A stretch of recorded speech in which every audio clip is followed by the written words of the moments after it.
Welcome into Game Time Decisions here on SportsGrid. I'm Craig Mish along with Tom Vecchio. We got you covered with Major League Baseball action about to throw out the first pitch in about 90 minutes from now. We'll give you previews of all the games. Kyle Soppe will be with us in the house. Also, George Kurtz will also watching everything going on in the WNBA. Plus, of course, the NBA offseason wouldn't be complete unless we had some drama with LeBron James. He still has not signed. If he does during the show, of course, we'll tell you where that is, but plenty to get to here on the program as we enter another week of Major League Baseball, getting closer to the trade deadline. Probably make or break week, I would guess, for several teams in baseball. And here to talk about that and a whole lot more is Tom Vecchio. Tom, great to be with you here on this Monday edition of Game Time Decisions, and pretty big slate in baseball today with the first game starting at 6:40 Eastern, and we'll begin to break those games down as well. What's going on? I'm doing well. Like you said, we have a huge baseball slate today, which is really just the start of a huge baseball few weeks leading up to the deadline. As you and I have discussed quite a bit at this point, we have some really hot temperatures across the country, and we are looking at some fantastic run scoring environments. It's 90 plus in Coors Field tonight, which is already a great hitting environment. We have the best offense in baseball. With the Nationals at Coors Field, there should be plenty of scoring left, right, and center in that series between those two, because we know how bad the Nationals pitching staff is when they're at Coors Field. We have some really great pitchers on the mound tonight as well. Like, we have a litany of aces to go through, and we are going to be seeing some fantastic pitching performances, but I also think we're in for a lot of offense tonight in certain spots. Yeah, and I did look at that pitching matchup and slate, as you said, and I was noticing a lot of ERAs in the threes tonight. The majority of pitchers that are pitching tonight, of course, you're going to have guys on Sacramento and Colorado and some of those teams where you got to kind of navigate around that. But for the most part, we do have a lot of great starting pitching, so we will break all those games down for you as well. Also, Tom, we officially tie a bow on the World Cup here in 2026. In case you missed it yesterday, right around this time yesterday, it appeared that we'd be headed toward extra time and maybe even some penalty kicks, and Spain ends up taking the World Cup. It's a hot button topic here in the United States today. I think most would agree it was the most popular and most watched and most exciting World Cup ever. But the finale of the World Cup is getting panned, as it probably should. I mean, you saw the Saturday third place game, which was just incredible. I believe 7 goals or 9 goals. I just couldn't keep up. There were so many goals in that one. And then Sunday, you get this dud of a 0-0 until Spain ends up winning it in the end, Tom. So we'll put a bow on that. What was your final assessment of it? As a matter of fact, I think, Chris, if I'm not mistaken, I think I picked Spain on day one to win this thing, which is the only thing I think I've got right here in a couple of weeks. But Spain ended up winning the championship. Messi goes home. What was your takeaway from watching the entire thing, Tom? I feel like we watched it more than ever here in the United States because it was here. Yeah, we did. I think it was a great step for the popularity of soccer across the board. We do have the European leagues starting in just over a month, which, a lot of people hopefully are tuning into for the first time this year. The finale between Spain and Argentina is all credit to Spain. Argentina looked terrible. There's no other way to put it. Spain dominated the game from the start. The entire time, Argentina did absolutely nothing on offense. They should be absolutely embarrassed by their performance. They should be embarrassed by what happened after the game with the players in the altercation. Spain put up one of the best performances, not just in the finale, but across the entirety of the World Cup throughout the group stage and bracket play. Their defense was phenomenal. They are rightly deserving of the championship. And it's a really nice storyline because they won it, and they will go into hosting the next World Cup in 4 years in 2030 between Spain, Portugal, and Morocco. They are the three nations hosting the next one. So Spain wins it. They'll open up the next one. I think it's a great celebration. They absolutely deserve it. Argentina, terrible. Yeah, terrible in the end. Messi's run may have come to a close. Of course, he did not win the Golden Boot. That was Mbappe. He ends up winning it. And, he had a great World Cup. I don't think that there's any doubt about that. He was one of the favorites, by the way, to win the Golden Boot. So no surprise that he was the top scorer in the World Cup in 2026. Do you think, Tom, that from watching it this year, that we made progress, forget about on the pitch, it just made progress here in the United States and more people watching? I don't know. I think because it was here, we all watched it. In 4 years from now, It's really hard to say what the environment, by the way, will be with television. I mean, it is possible, Tom, by the way, that a number of matches in 4 years from now will be streaming only. I mean, imagine me 4 years ago telling you that most TV would be streaming. You would have said, Craig, you're crazy. But that's where we're at here in the country. I mean, everyone is streaming SportsGrid 24 hours a day, too. So I wonder, Tom. I don't know that we made progress in that area. I think people got on board heavily because it was here in the States. Spain, you're going to have time differences and things like that. So what is your final opinion on that in terms of where we are as a country embracing soccer? Did it improve from this? Did it get worse? Did it stay the same? Where are you at? I'm cautiously optimistic that the overall population will be more interested. I'm very, very optimistic that the betting population will be far more interested once the EPL, La Liga, Serie A, the Bundesliga get going in about a month, and they'll roll that into the Champions League, UCL, which is streamed on Paramount. So if you have that, you can watch that. If you have Peacock, you can watch the EPL. If you have ESPN Plus, you can watch La Liga and Bundesliga. So there are options out there. I think more and more people will continue to tune in because they're going to be betting on it because it was here in the United States. Again, if this was in Spain, Morocco, and Portugal this year, I don't know if as many people would be getting on board waiting for the next one. Yeah, I mean, think about where we were, Tom, 4 years ago, scratching the surface with sports betting being legal again. Prediction markets did not exist. I mean, so many differences. I mean, who even knows where technology is going to be in 2030? We're just so far away from that. But I think it's a fair point to wonder. And I think picking up when you think about it, where Netflix feels that they're in sports, they just took the, of course, home run derby, didn't do well in terms of streaming. Could it be Amazon Prime? Could it be somebody else? As of right now, FIFA's got that contract wide open. It's not like they have a deal in 4 years. They can do anything they want with this. It's sort of like what the NFL wants to be, which is just charge as much money as possible until the government comes in and says, hey, you got a little bit of a monopoly here. You can't do that. But that's kind of what is going on there. Speaking of football, Tom, before we get into some baseball tonight, rookies are reporting all over the National Football League. They'll all be in camp this week. We'll have full training camp starting up next week. And believe it or not, just a couple of weeks away from the very first NFL preseason game here in 2026. College football coming back as well. I know it's always like that week or two in July where things are slow. We didn't get that, Tom, this year, because of soccer, because of the World Cup. We really didn't get that slow time at all. Don't look now. Next week, we'll be heavy in on football again. Yeah, this is really the turning point. I've always thought this was the spot of the summer. We're post All-Star break. We are leading into training camp and or seeing the first training camps begin to open. And then it's the countdown to the Hall of Fame game, which people are going to want to have action on. They're going to want to be seeing the impressive rookies, and that's ultimately what I'm interested in. What players are going to be making the rosters, who's going to be beating out what other player for a roster spot, where the rookies are going to be landing, because we all want to derive some type of fantasy football and or betting information from all of that. Yeah, definitely. So, all right, before we take a break here, we'll come back and start previewing the games. What's on your eye tonight? Which games are on your eye tonight? And then we'll go one by one.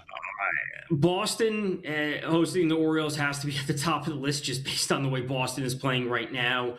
Dodgers Phillies is going to be awesome, not just tonight, but throughout the week with that series, a potential playoff previews. Everyone's going to paint it. Yeah, I definitely think so. I mean, that's the big story tonight, I think, in baseball is can the Red Sox win again? It's been the story of basically the month of July, and even at the end, going into the All-Star break, Tom, nobody had the Red Sox winning this many in a row, but here they are. You and I were together yesterday, and I was like dancing around the number because I wasn't sure if they were going to win or not, but here they are, 13 straight wins. They haven't done that in, I think it's like 30 years, 40 years. Yeah, quite an impressive feat, and it's not just them winning, it's about them completely changing the trajectory of their season.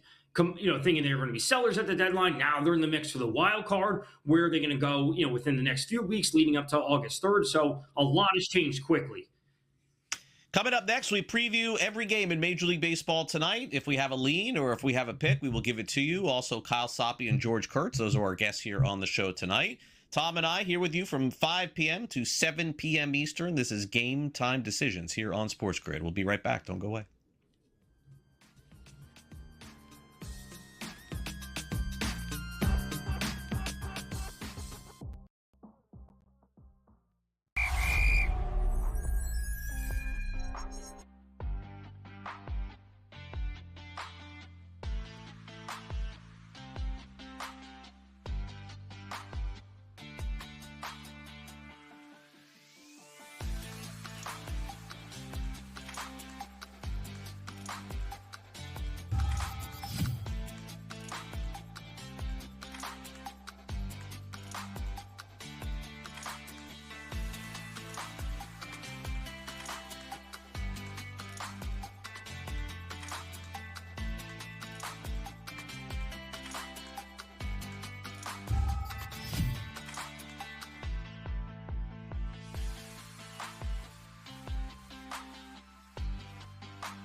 No, like, real I have the rundown, but there's no real, like, all right, welcome back.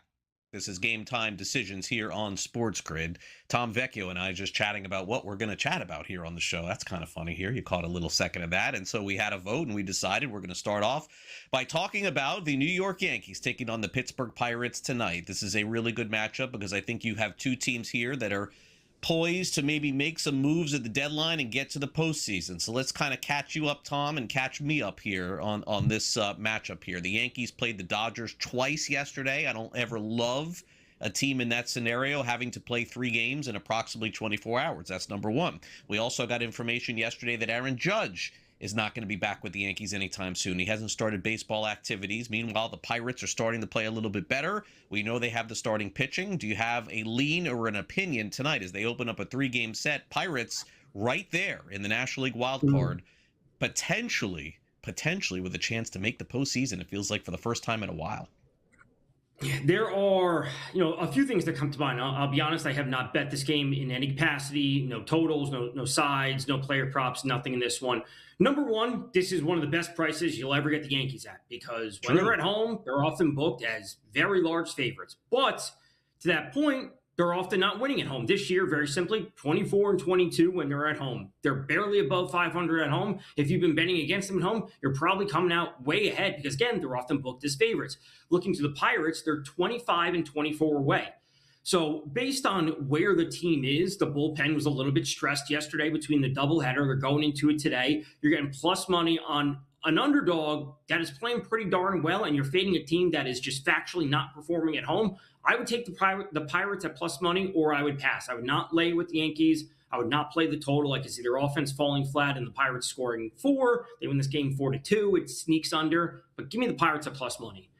Yeah, and the interesting thing about the Pirates is that if you just went through their games this season, Tom, and bet them first 5, you probably would have won a lot more than you would have lost. Oof. It's been their bullpen that has really blown it a lot for them this season, and you wonder if that's something that they will attack over the next couple of weeks. But should be a good showdown here. There's some comments today made, social media popping around saying, speculating that this is it for Judge in terms of this season, meaning that maybe there's a chance he doesn't come back. Tom, it's really hard to speculate on an injury, but you have to say that the update that we got was like a non-update at the very best, which is that you don't see him coming back anytime soon. I don't know. I'm starting to feel, Tom, that check back in September, have this guy go to AAA, see if he can get in a rehab assignment. If he feels good, you activate him to push for the postseason and get in. Beyond that, I mean, I hate to say it, but beyond that, you're taking a lot of risk with him getting hurt again before the postseason. Right. You put it best. It's just an update of an update. It's like, we'll update you when there's an update ready, which it amounts to nothing, right? You're just saying, there's nothing new to report. We'll be back in a couple of weeks if there is something new to report. So it's just a giant nothing for me. And it just comes down to the timeline of him being ready, getting that rehab, assignment in, preferably I would like to see that. And then him being ready to go because he has to be ready to go. I'm going to say a darn near 100%, and that's at least with hitting. That doesn't imply that he's going to be playing the field because they could say they bring him back and it's going to be a DH only role, and they could DH him for half of September, and then he's working on the field in the off time, before games. Then he's ready to play the field come October. So it's an update of an update, which means nothing. Yeah, it didn't mean much yesterday. We did get one piece of information. Those of you who were looking ahead to the Dodgers on Wednesday, in the middle of that doubleheader, they announced that the Dodgers will not have Shohei Ohtani pitching anytime soon, is what they said here. Now, tonight, a little bit of a different scenario. It's probably the matchup of the week. You've got, certainly Philadelphia with their best pitcher on the mound, minus 142. You talked about getting plus money on the Yankees. How many opportunities would you get plus money on the Dodgers, Tom? Dodgers plus 120 tonight. If I was to guess the rest of the season, Dodgers plus money, and I said they'll be plus money 10 times, you'd probably say no way, under. Yeah, I would. What I think about this game is largely the same that I thought about the Yankees and the Pirates, but just to a different capacity. We never get plus money on the Dodgers. At best, you're getting close to even-ish money. Even when they played the other day against the Yankees, it was minus 108, minus 110 on both sides. And so getting plus 120 in Dodgers is a crazy price. The only time that happens is in game if they fall down in the fifth inning and all of a sudden they're down 3-0. That's you get plus money. But I also can make the argument this is one of the best prices you get on Chris Sanchez at home for the Phillies. We often see Sanchez, a Cy Young candidate, arguably 1B, behind Miz being 1A. We often see Chris Sanchez as a minus 200, minus 215 favorite. So, you're going to take from this, I say you, the proverbial you, the viewer, you're going to take from this what you want. If you're going to say, I never get plus money in Dodgers, I'm taking it. Or you're going to say, I get a great price on Chris Sanchez, which I've never gotten before, I'll simply take that. It's pick your poison. It's salt to taste on this one. 6.5. You saw that K prop for Sanchez tonight. Last time we saw him, of course, the All-Star break. And in the All-Star game where he didn't look all that good, he only threw one inning and naturally came out after that. And you could say that was the end of the All-Star game when the American League took a 3-0 lead on Christopher Sanchez in the first inning. All right, so let's go back to the American League. Tom alluded to it earlier. We've got really good pitching matchups here, and don't let the record fool you. Tanner Bybee is pitching very well for the Cleveland Guardians. He is taking on the Minnesota Twins tonight. Let's take a look at the Twins and Guardians here, and you can see that the Twins are minus 130 tonight because Joe Ryan is on the bump for Minnesota. There are reports that Byron Buxton is back tonight. He was on the injured list and, of course, missed the All-Star game and the All-Star break and all of that. But he apparently is back tonight as well. Minnesota minus 132. I'm a little tempted to go the other side here, though, Tom, thinking with Cleveland. I've seen Cleveland play lately. They seem to be, to me, one of the very best teams in a very dark American League this season. I don't know that I can come up with 5 good teams.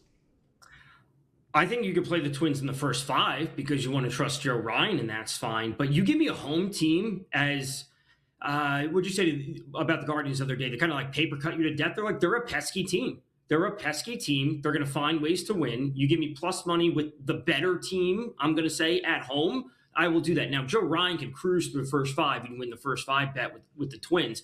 But full game, I'm going to take the Guards at home. Between what they have with starting pitching with Bybee, the offense can be lacking at times. But if you can turn it over to that bullpen, which I think everyone agrees is pretty elite, the Guards coming away with plus money is pretty nice. Yeah, and you look at Tanner Bybee, especially recently, 6 2/3 against Miami, 1 earned run. He got beat up by the White Sox. 4 innings pitched, 6 earned runs. Before that, 7 innings, 2 earned runs against Texas. Before that, 6 shutout innings against the White Sox as well. So Bybee, who had a rough start and doesn't really get any run support, definitely pitching much better. We'll preview the games in Major League Baseball in the Monday slate when we return next on Game Time Decisions.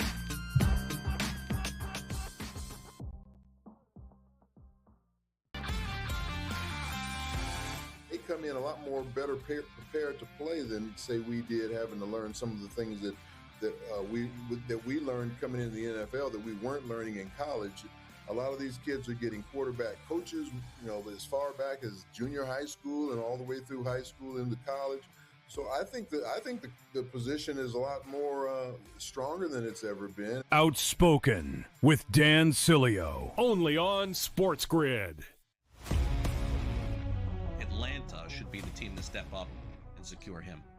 Yeah, Atlanta's really interesting because they're much further down the list at only 8% right now on Call Sheet, but this is a team that has constantly come up in terms of GMs thinking, or the reports suggesting that GMs are thinking that Atlanta Braves are the dark horse team to kind of swoop in there and get Skubal, and that's going to be something that we should pay attention to. Pro Baseball Today, only on SportsGrid. Wembanyama goes to the park and plays chess against people. I saw him come in with a book today. Yeah. He walked in with a book, Kevin. He had a bunch of books in his hand. I was thinking to myself, I'm like, he's the only NBA player that actually walks in with a book that actually read it. Yeah. It's a good take. Yeah. Shot of LeBron. Listen, I couldn't help it. I knew that I was trying to cut you off before you said the name. In-game live, only on SportsGrid.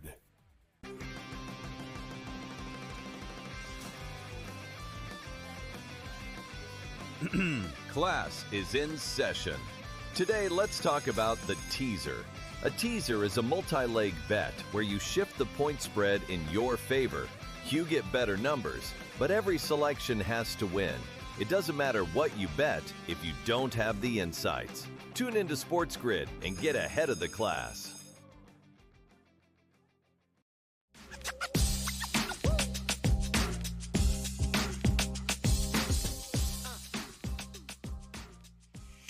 And welcome back to Game Time Decisions. Less than 90 minutes away from first pitch. First pitch tonight is the game that we just mentioned, Cleveland and Minnesota. I love those 6:40 Eastern starts. Can't get enough of them. Definitely love them here in South Florida when they happen. But as Tom said, kind of likes Ryan first five, likes Cleveland for the game there. All right, let's try and figure out this one. So the Tampa Bay Rays, to me, are the team to beat in the American League. But are they the team to beat, Tom, if they got to go on the road in the postseason? They better win that American League East. That's all I got to say, because they're phenomenal at the Trop. But they leave the Trop and they don't win. Now, they ran into Boston. They're the hottest team in the league. They got swept. And I understand that tonight you got Dylan Cease, the Cy Young favorite in the American League, is on the mound. That's why you see minus 164 there. But Nick Martinez is good, too, for Tampa Bay. I guess, Tom, my concern is the Rays on the road. Have they just built themselves a squad that plays very well? And I was there this year watching games too. They really seem to have things down at Tropicana Field to a T. One of the very best records, I think maybe the most wins, if I'm not mistaken, in the American League at Tropicana Field. But once they leave the Trop, it seems like things go south a little bit. So I guess they're hoping, and Kevin Cash is hoping, that they, at the worst, if I'm not mistaken, if they clinch that first wild card, then they would host the first three games at the Trop. Then they'd have to go on the road there. But anything worse than that, Tom, I would think that they're in some trouble. That would appear to be how things are unfolding right now. And what's most concerning to me, at least based on this Boston series, which is a 4-game sample size coming out of the All-Star break against a red-hot Red Sox team. Got to put some caveats in here. But the pitching staff is not what I expected it to be. That was, to me, has always been one of the strengths of the Rays, that they can win high scoring, they can win low scoring, but they now have a combination of their pitching staff is bad and they didn't get the offense going. They scored 1 run in one of the games. They scored 0 runs in another game. Now, granted, they scored 9 runs between the other 2 games, but being held to 0 and 1 run in 2 of the games while having bad pitching just is not the Rays formula. It's not the Rays formula, at least on the road. So I have a very, very tough time going back to them. I'd be willing to lay off them this entire series and just wait till they get back home and then go right back to betting the Rays at the friendly confines of Tropicana Field, so to speak. Yeah, for them, they seem to have things down there. But as Tom mentioned, the reason why the Rays are in the spot this week is because of how hot Boston has played. And I don't know that that's going to change, although this is 2 hot teams facing off with one another. All of a sudden tonight, you look at the Baltimore Orioles, Shane Baz and company, boy, they seem like they got right too, Tom. They put themselves at least back in the conversation. We thought absolute sellers maybe a week ago. I think they've won 7 in a row. Is that correct? 7 wins in a row for them, 13 wins in a row for the Boston Red Sox. So 2 of the longest winning streaks of the Major League season. Peyton Tolley, he's been great. He pitches for the Red Sox. I mentioned Baz for Baltimore. But that place is going to be rocking. Everyone is showing up at Fenway now. Not that they don't before, but this is like a historic run that they're on here. This is, as they say, the trend is my friend. I can't go against Boston right now while they're playing like this, Tom. I know it's going to end and the shoe will drop, so to speak. They'll start losing, but I don't know that it is tonight. So I'm not betting against the Red Sox. I'm not betting on the Orioles, but I do like Peyton Tolley under 6.5 strikeouts. A little bit of juice at minus 150. His strikeout rate is solid this year at 25.5%, but you look over this last 10-game sample size from him, and it is varied wildly. Some games up at 33, 34, up at 46% in the most recent start, which was a short outing. But he has other outings, Craig, where we're looking at 8, 10, 12% strikeout rate. And because it's beautiful hitting weather in Fenway Park, which is already a great hitter's park to begin with, he's going up against a red-hot Orioles team. I'm not sure if the strikeouts are going to be there tonight. I could see him getting to 4, getting to 5, maybe even getting to 6. He gives up a couple of runs along the way, but I think the pitch count could be an issue for him tonight. I don't see him pushing his 7, 8, 9 strikeouts tonight against this Orioles lineup, which, granted, is not amazing, but they're hot right now. Do you sort of buy Baltimore being back in it here, Tom? I had the same feeling a little bit that I did with Boston. I still don't know that the Orioles have enough pitching. Are they just on a good run? Or let's just call their number 81 wins at the end of the year. You think they can hit that? Maybe, but I think this is a little bit smoke and mirrors. They beat the Royals, and then they beat the Astros to get on this win streak. Like they lost the series versus the Cubs. They took the last game versus the Cubs. They swept the Royals. Congrats. And then they beat the Astros, a team that you and I both think are not good. So it's like they're winning games, but is it against the best quality opponent? No. That's part of the dynamic always in baseball. All right, so what we'll do here is we'll take a quick timeout on game time decisions. Folks, when we come back next, guess who's back on the mound tonight in Milwaukee, coming off a sweep? Boy, brutal loss from my Marlins yesterday. I got to say, of all the games this season, that may have been the one that stuck it to me the most, watching the Brewers beat the Marlins. But that's right. The Marlins didn't even have to face the Miz. The Miz is back on the mound tonight. He is pitching. We'll go through his props. And we'll also talk about the biggest line of the night. Brewers are over $2 on the Mets tonight behind Miz at that park at American Family Field. Tom and I will be right back. Don't go away.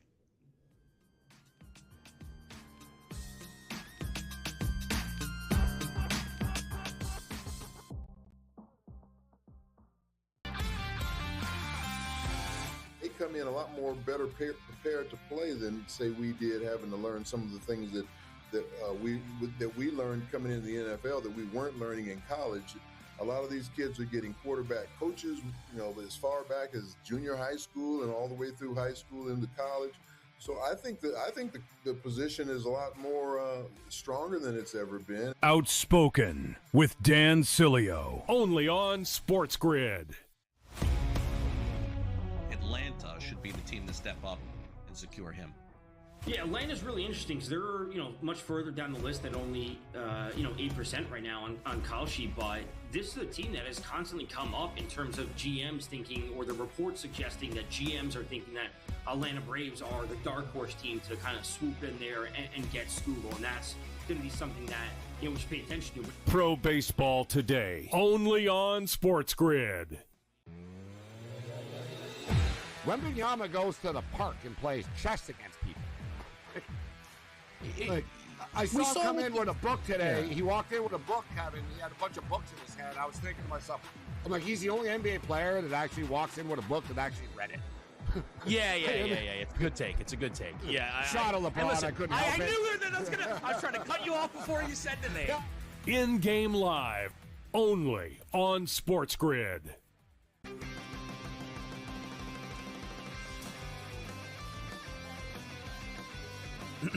Class is in session. Today, let's talk about the teaser. A teaser is a multi-leg bet where you shift the point spread in your favor. You get better numbers, but every selection has to win. It doesn't matter what you bet if you don't have the insights. Tune into SportsGrid and get ahead of the class.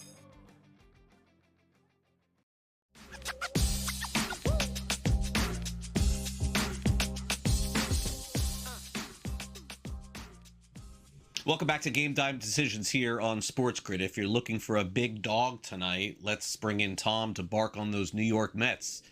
Boy, Mets are in the news for, I don't want to say the wrong reasons again, but unfortunately for them, not what we thought at the end of July, which is taking a look at some teams to basically trade players to. Now, there was a report that said that the Mets were wide open for business except for a handful of players. Today, that was walked back with a mention of Francisco Lindor not going to be traded. So you know what? I'm going to throw all that away, and we'll let that play out, Tom. I'm not going to speculate on honestly silliness here, because no one can even take Lindor's contract. Soto's contract's almost impossible to take. The Mets would trade anything they could to start over next season. That's the way that they would be headed. But we're on a one-game scenario here tonight, and the Mets are taking on the Brewers, and Jacob Misiorowski has not pitched in a while. Did not pitch in the All-Star break, did not pitch last week. He was scheduled to pitch. He was scratched because of his Sunday start. So here we are, Tom. What do you think about this? This is a really long layoff for a pitcher. Generally speaking, guys who have this long of a layoff don't come back smoking. They usually come back struggling. His K-prop is 8.5 tonight. I could see him fly over that, but I got to tell you, got some interest in the Mets keeping this close tonight. Don't think they're getting blown out. Okay, so I have an alternate way to view this game. And, 205, 215, whatever it's going to end up closing at exactly for, Misiorowski at home versus the Mets, I think is an appropriate price. It is a very high price. It doesn't necessarily account for what you mentioned, the long layoff, dealing with something. Craig, Misiorowski right now is minus 360 to win the NL Cy Young. Chris Sanchez is plus 600. If you think Miz could struggle tonight, you should be looking to invest in Chris Sanchez at plus 600 to win the NL Cy Young. Because if he goes out there and puts up a good performance against the Dodgers and Mizorowski struggles against the Mets or just isn't himself in some capacity, that plus 600 number on Chris Sanchez is not going to be there come later tonight or tomorrow morning. It could be down to plus 400 and Miz can come back to closer to even money. So if you're willing to buy into Miz struggling in some capacity, I wouldn't bet on the Mets because I still think the Brewers could win that game with their bullpen. I would look to an alternate route, and that's Chris Sanchez, Cy Young future.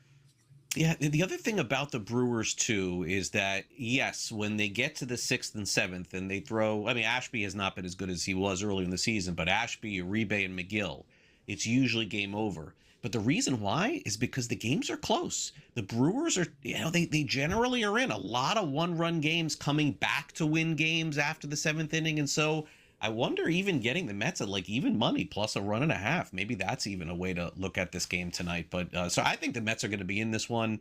I don't think they're going to get blown out by the Brewers tonight. I just don't see that. All right. Meanwhile, this put up or shut up time for the San Diego Padres. They got a set coming up with the Braves this week, and then I'll see them in Miami this weekend. The Braves are light favorites here, minus 134.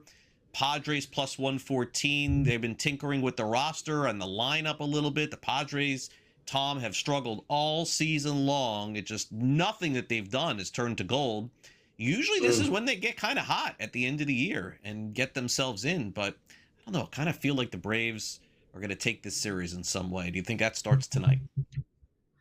I do. Ultimately, I have no faith in the Padres. I don't think people should be looking at a extreme recency bias of what they did yesterday, scoring nearly 20 runs against the Royals. They lost that series versus the Royals, which is embarrassing to say the least. The Padres have one of the worst offenses in baseball. The Braves are seemingly finding their footing. I think they are in a spot to really gain some positive momentum between the performances that they put up against a decent Texas team.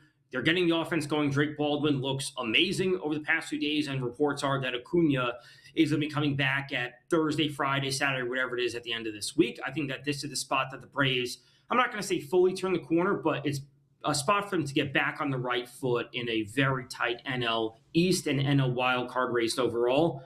I like the Braves to win the series. I think they take 2 out of 3.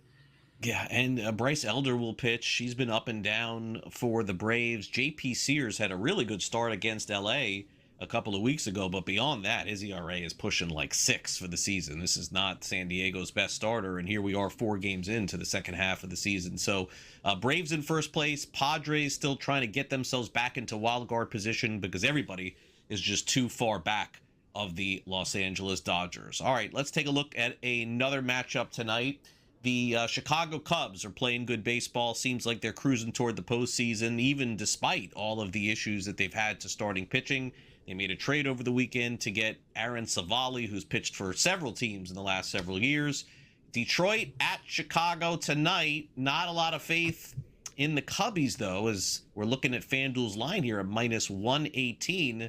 But the scary part about this one tonight, Tom, it's been the summer at Wrigley. Look at the total tonight. 11 and a half. Usually when I see totals like this in Chicago, I either go over or I don't play the game at all because I have no idea what's going to happen tonight. We have hot temperatures. We have wind blowing out 15, 16 miles per hour to essentially straightaway center field tonight. And like you said, when the Cubs, who are an absolute roller coaster of a hot and cold team, when they're hot, they can score 10 runs by themselves. I'm going to say especially only at home, because they can't score on the road apparently, but only at home they could put up 8-10 runs in a hurry. And Detroit's got a good enough offense with good enough hitters against Tyone, who I haven't been convinced about in years, that they could probably get 6 of their own. So to see this game end 10-6, 8-6 on either side wouldn't surprise me. I wouldn't play the money line. I'd play the total and I'd play it over. I think we're going to see some offense tonight. The Cubs are 7-3 in their last 10, Tom, and they have played better at home, as you said. Their run differential is also very good, but they do trail Milwaukee by 6 games. Not impossible to come back from that. But even though they're 13 games over 500, we were here a couple of years ago, Tom, with the Cubs, and they completely fell off and didn't make the postseason. I got to tell you, there's something not about. I don't think they're going to crash and burn, but there's something about the Cubs that worries me, I guess, if they get into the postseason and they host a 3-game wild card series like that. That's probably one of the teams that I would wonder if they would find themselves out after a series like that. My trust factor is so low with a streaky team like that. It really comes down to they have, like, Imanaga was great to start the year, then he kind of imploded. Are you going to trust him in a game one? And how quickly are you going to pull him? Are you going to trust Matthew Boyd, who has been up and down? The pitching staff isn't healthy. I would say this: if the Cubs were in a 3-game series at home in the playoffs, I would be very interested in fading them, because I would assume that we know that the Cubs are a public team. We know that they're going to draw interest just because of the fan base and the history. They're going to draw a good amount of public money. I would be very interested in just flatly fading the Cubs in that series just because I don't have faith in them. If they're not hot at the right time, the hitting is the only thing that's going to carry them, because the pitching staff is not nearly a top-tier team. I would take almost any other playoff-bound team against the Cubs, especially if the Cubs are at home. The lines would be out of whack for the opposing team, the road team. Give me the road team in that circumstance. Yeah, I think we're going to get there. I think there's a chance of that, whoever that third wild card is, or they may end up having to play the division winner, the third division winner in the National League 2. So if my math is correct here, it could end up being the Atlanta Braves, or maybe even the Philadelphia Phillies in that spot. So we'll see. All right, so an ace back on the mound tonight, and it's been a long time, Tom. So again, this is one of those huge layoffs. Not a surprise, maybe more of a surprise that Jacob deGrom of the Texas Rangers had been healthy for the entire season. But calling it what it is, there was some concern. They've held him back. He hasn't pitched since July the 7th. That's a long time. The Texas Rangers are huge favorites tonight, as minus 168. Even the last time out when deGrom pitched, it was just 5 innings. I feel confident in Texas. I don't know why I do tonight. I think they're playing a little bit better. And I also think that the Rangers, Tom, wouldn't throw deGrom out there in a situation where they thought this could be another one and done. Like, the Mizorowski thing's a little mysterious to me. With deGrom, this just kind of felt like, hey, let's shut this guy down. We know he's not going to be able to make it through the entire season. He never does. Let's get preventative. And the odds are kind of telling me that, too. I like the way the Rangers are playing, at least lately. I like the Rangers. I like them tonight. I have a future on the Rangers since the beginning of the season to make the playoffs. So I think it's great that they are being cautiously optimistic with deGrom. They want to shut him down before the break, give him that extra rest. I think they come through. I don't think deGrom gets through the game cleanly, though. He gives up 2-3 earned runs. He still gets 6-7 strikeouts, 8 strikeouts. I think that's what we're going to see tonight. They come away with the win, though. It's not going to be easy. Yeah, it's probably a 5-inning start would be a guess for Jacob deGrom tonight. We'll be back with more right after this.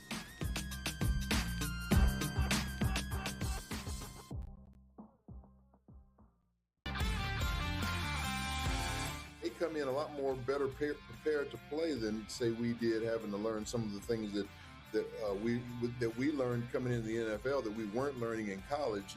A lot of these kids are getting quarterback coaches, as far back as junior high school and all the way through high school into college. So I think the position is a lot more stronger than it's ever been. Outspoken with Dan Cilio, only on SportsGrid. Atlanta should be the team to step up and secure him. Yeah, Atlanta's really interesting because they're much further down the list at only 8% right now on Call Sheet, but this is a team that has constantly come up in terms of GMs thinking, or the reports suggesting that GMs are thinking that Atlanta Braves are the dark horse team to kind of swoop in there and get Scoogle, and that's going to be something that we should pay attention to. Pro Baseball Today, only on SportsGrid.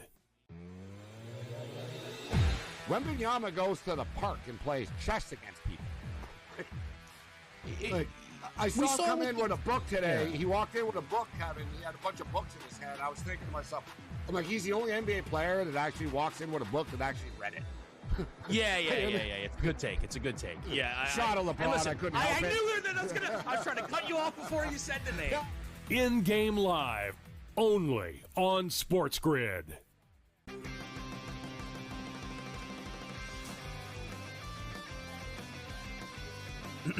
Class is in session. Today, let's talk about the teaser. A teaser is a multi-leg bet where you shift the point spread in your favor. You get better numbers, but every selection has to win. It doesn't matter what you bet if you don't have the insights. Tune into SportsGrid and get ahead of the class.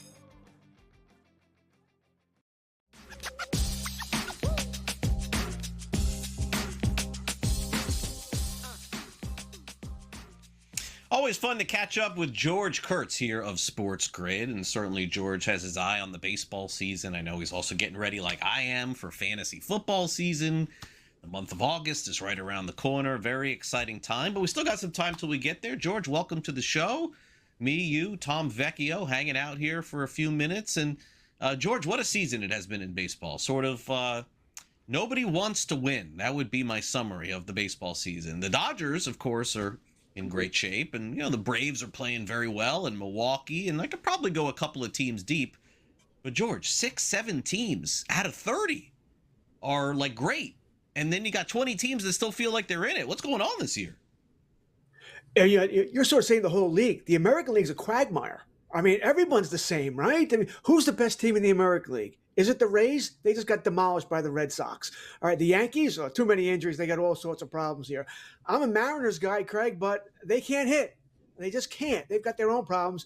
And listen, if the White Sox win the American League Central, I may be done with baseball, right? No one saw that coming here. So it's going to be very hard to pick a team to come out of it. I'm still of that belief. If the Mariners can add that bat by the August 3rd trade deadline, I'm going to like them with that starting staff and the bullpen they have there. I just don't see the Rays making any big moves at the deadline there. The National League is really, let's go with Harrison from Milwaukee. I kind of like Milwaukee a whole bunch, guys, but once Kyle Harrison had that injury, is he going to come back and be the guy we saw the first 3 months, or is he not that guy anymore? Mizorowski, we'll see what's up with him as well. I think he's going to start tomorrow for the Brewers, his first start of the second half. Now, George, Miz is starting tonight, but George, if I remember correctly, you are a fan of betting on streaks. So I want to know where you are at with the Red Sox. Like, have you been rolling the streak over, left, right, and center day in and day out just because they continue to win? And what are your thoughts on them tonight? Because the Orioles also come in a little bit hot, although they've beaten some lesser opponents in the past few games. Yeah, I'm a streak player. Talked about this over the weekend with Scott and Brady here. Yeah, I'm going to keep betting Boston until they lose. All right. I haven't bet everywhere they won 12, 13 games. I'm not 12, 13 in. I'm about 8 in. So I've won 8 straight games with them, and I'm going to keep going here. And not every bet has been massive, by the way. All right. They've just been easy bets, though. And I'll play it again tonight. Orioles, by the way, Roachman put it on the IL today. Basalo's not going to play either. They're a little weakened. Today. Suarez could come back for the Red Sox tomorrow, by the way, so that'll lengthen that rotation. And by the way, I guess they're not going to be traders at the deadline now, which we were all looking forward to 2 weeks ago. Sonny Gray going to be out there and such. But yes, I'm on the Red Sox tonight, and I don't listen. It's blind to me. I don't even look at who they're playing. If they're playing with Dodgers and Yamamoto, I would still be betting the Red Sox tonight. I think you got to let it ride, George. But you didn't make enough money. You're still here working with us, so you need a few more wins so you can retire and you don't have to appear on Game Time decisions tonight. All right. So speaking of the Brewers, let's talk about where that division stands. So you got Milwaukee. They look amazing, George. I watched them this weekend. The Marlins don't want to see them again if they don't have to for a long time. Hopefully not for years, but next year they're going to have to. Then you got the Cubs, who are really hard to trust, but they seem to be playing good baseball. You have the Cardinals. You have the Pirates. It finally feels like the Reds are about to wave the white flag, but you still have 4 teams, George, in that division in the Central that are fighting, and I know that you're going to get an up-close and personal look when you pop on the tube tonight, seeing the Pirates take on the Yankees. The Pirates, all right, we know their offense is a little lacking, especially without O'Neal Cruz, but you got Skeens, Jared Jones, who's pitching very well, Chandler, Ashcraft. I mean, the pitching's there for Pittsburgh. The starting pitching's there for Pittsburgh. It's everything else they still need to work on. But in some ways, the starting pitching is the toughest part to get down here. So their future does look bright as long as ownership doesn't get cheap, or at least not too cheap. All right, but I do like their future there. I think Milwaukee is the class of that division. Not sure, Craig, I understood the Lance McCullers trade. I know it was a salary dump by Houston. They really didn't give up anything, but what are you expecting from this guy? He had a 7 ERA, and that was with Houston. I don't know what you're expecting him over there in the National League. I guess it's just to get you by the next couple of weeks until a deadline. You can fortify yourself there. Cubs, can they make that big move? Because they need pitching, right? They'll take anybody. Craig, can you still throw? And I know. How about your son's playing ball? You want to try out for Chicago? They need help. They need a lot of help. There are a lot of pitching, but there's not too many teams. Who's going to be sellers at the deadline? Not too many teams. Hell, Scooble may not even be out there anymore if Detroit gets silly. Well, One of the more interesting matchups on tonight's slate, at least I think, and maybe I'm just a little bit of a sicko, would be Nats Rockies, the best offense in baseball, going to Coors Field where it's 90 plus degrees. We got 11 and a half total. Also, hey, we got one of the worst pitching staffs in baseball at Coors Field with the Nats. So how are you approaching this game? Do you play the 11 and a half total? Because that is super high and it's juiced to the over. Well, you're not playing the under. So you're either taking the over, or you're leaving it alone, right? I mean, you're never taking an under there. I'm going to go. I think this is going to be a good in-game over. The Yankees should be very thankful that they played the Washington Nationals bullpen the weekend before the All-Star break, right? Because they won all 3 of those games, 8th inning or later. Because the Washington Nationals bullpen is terrible. They're all soft throwers.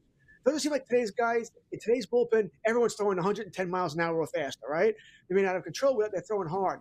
Everybody in the Nationals bullpen throws 91, 92. They're all soft throwers. So I think that's why you can attack us in game overs as well here. The Rockies can beat up on that bullpen. I'm on the over. Impossible not to play the over. Chicago, Washington. Washington can really hit.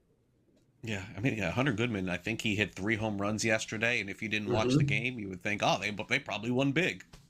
No, Nope. It's not enough in Colorado. It doesn't happen. All right, let's get to a couple other matchups here. First time since you mentioned Mizorowski, I think maybe even one that's flying under the radar tonight, George, is another Jacob. Jacob deGrom starts for the first time since my little watch here says July the 7th.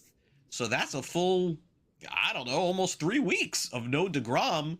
Rangers are minus 168 here tonight. I feel like they made a preventative move there, George. Tom and I were talking, and my comment was, I think they got ahead of this saying, you know what, this dude is not throwing 180 innings and making 30 starts. Let's just hit it now. Let's hit the button and let him rest a little bit. I think that's all they did.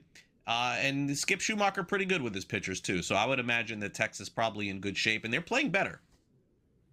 So the White Sox, right? They're playing the Sox here, but Eric Fede's going for the Sox. So, yeah, I feel pretty good about DeGrom. I wouldn't have any DeGrom bets as strikeout totals. He is coming back from the glute injury, right? That's why he missed a start or 2 there. So I don't trust that he'll go deep into the game, Craig. I want him to. He's on a couple of fantasy teams of mine, so I need him to go deep into the game. Need a W there from you, Jacob. Can you get me a W, please? But I wouldn't have any individual bets on Jacob himself, though. But I do like the Rangers to win the game.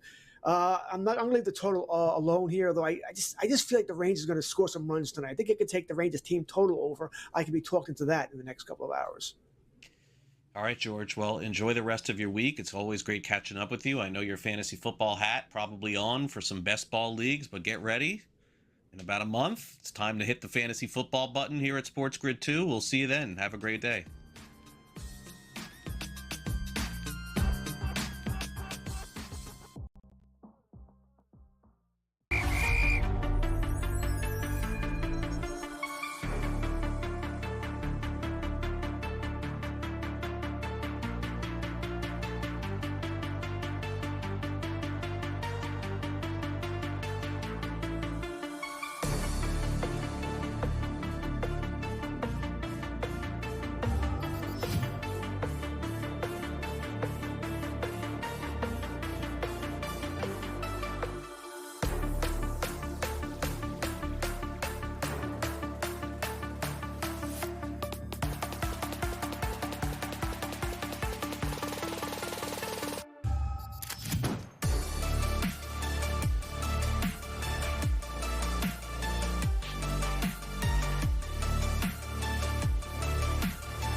Welcome back to Game Time Decisions here on SportsGrid. As we get ready to wrap up this hour, we got baseball coming your way in the second hour, 6:40 Eastern, first game on the board. Tom and I will give you some live action updates when that happens. And then, of course, we have in-game live, if I'm not mistaken, at 7 p.m. Eastern. Hopefully I got that right.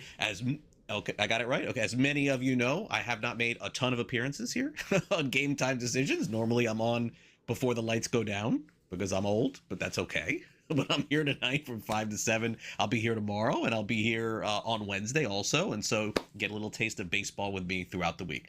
Okay, so what games do we have left here that we have not discussed? Oh, I see one. The Cincinnati Reds take on the Seattle Mariners. When is it going to click for the Mariners, Tom? It's got to start soon. Minus 146 tonight against the Reds.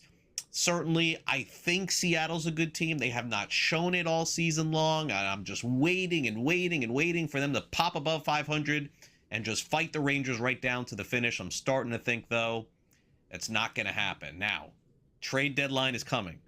Mariners, always were waiting for them to make the big move.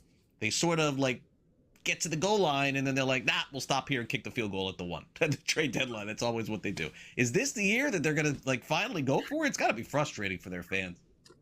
It really does. And, you know, again, I don't want to say that they missed their window, but I thought last year was the year for them really to go toe-to-toe with the Dodgers, essentially. I thought they could have beaten the Tigers, you know, should have gotten past them and the Blue Jays, all things considered. I think the chips are stacked against them this year, where you need to make a big move. You need Julio Rodriguez to come back healthy. You need Cal Raleigh to start doing something, because what he's doing right now is less than nothing.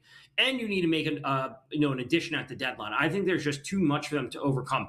Could they limp into a wild card just because the AL is pretty terrible overall? Sure. And could you say that their pitching staff would be the best or one of the best in the entire AL postseason if they were to get there? Absolutely. But I have no faith in them to score any amount of runs. Now, as for tonight's matchup, George Kirby at minus 146 seems like a pretty darn fair price, but I have no faith that they're going to score any runs. I don't think too much of Andrew Abbott. I thought last year was a bit of an aberration for him. I think he's overperforming this year. His ERA is 4.1 or 4.111, like whatever it is. He's still overperforming based on his xFIP. So I like George Kirby, but I don't like that price at minus 146. I would wait for a better in-game number. Yeah, and the thing is, and now it's starting to really pile on, unfortunately. I thought Cal Raleigh was the MVP of the league last year. I did. And you look at statistically, we still have 2 months to go, and I don't want to dismiss that because it's not fair to him.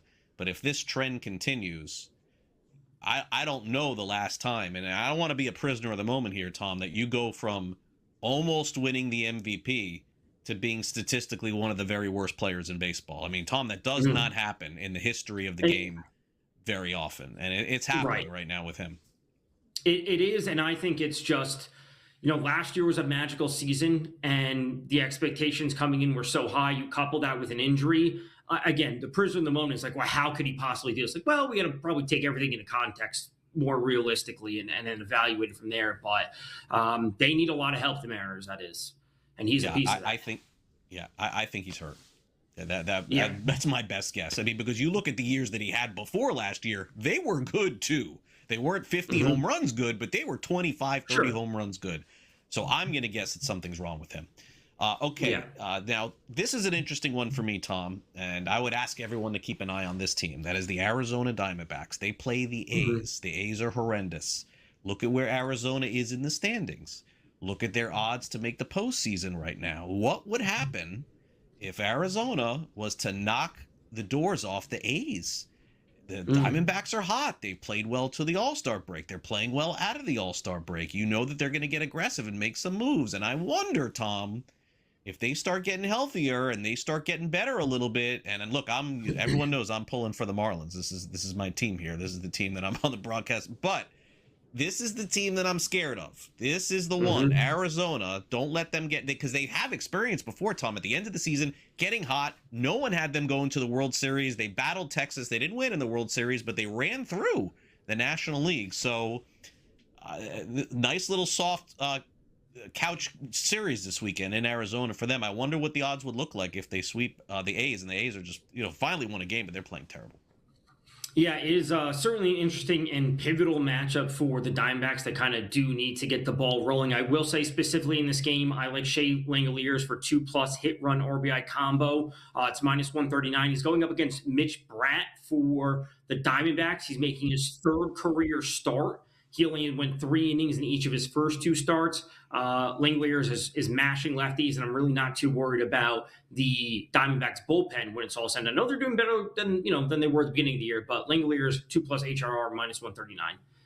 No Nick Kurtz, and the A's said no baseball activities for Nick Kurtz. And as things go on, would the A's consider not playing Nick Kurtz in the final couple months of the season if they fall out? Interesting question. We'll be back with more Game Time decisions next.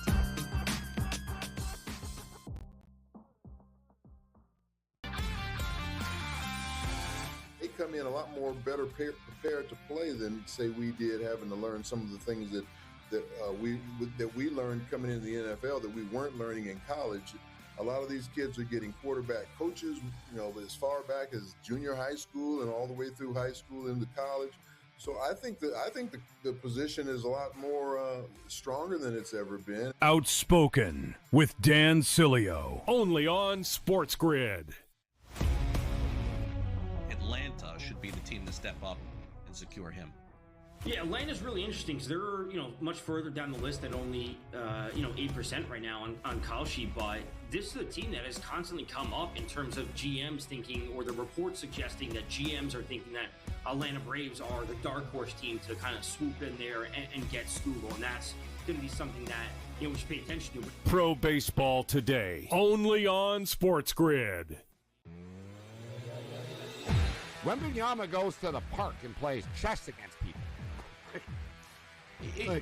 I saw him come in with a book today. Yeah. He walked in with a book, Kevin. He had a bunch of books in his hand. I was thinking to myself, I'm like, he's the only NBA player that actually walks in with a book that actually read it.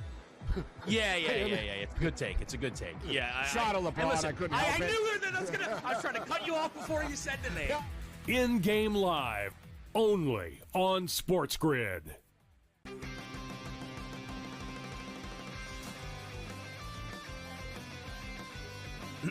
Class is in session.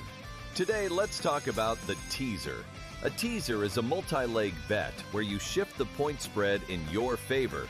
You get better numbers, but every selection has to win. It doesn't matter what you bet if you don't have the insights. Tune into SportsGrid and get ahead of the class.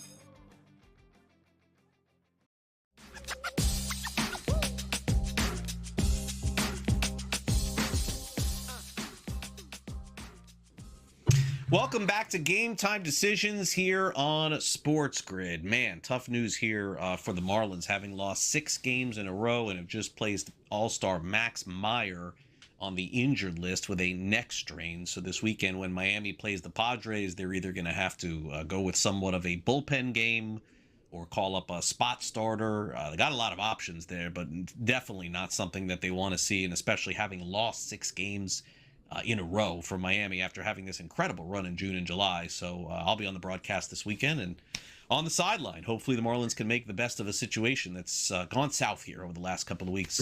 All right, Tom, let's get to some other games and preview some other games, and let's take a look at the Cardinals and Angels tonight. You and I both felt the same way about the Cardinals at the beginning of the season, and then in April, and then in May, and then in June and July. They just have not fallen down, but the odds makers just keep pounding them. The Angels are favored tonight over the St. Louis Cardinals. I don't know how they've gotten it done. I guess if I just took the stats of Jordan Walker and I threw them at you, Tom, and you didn't know anything, and then I said they call up this kid J.J. Weatherholt, and I threw those at you too, you'd be like, wow, maybe St. Louis isn't as bad as we thought. But they've still been better than that.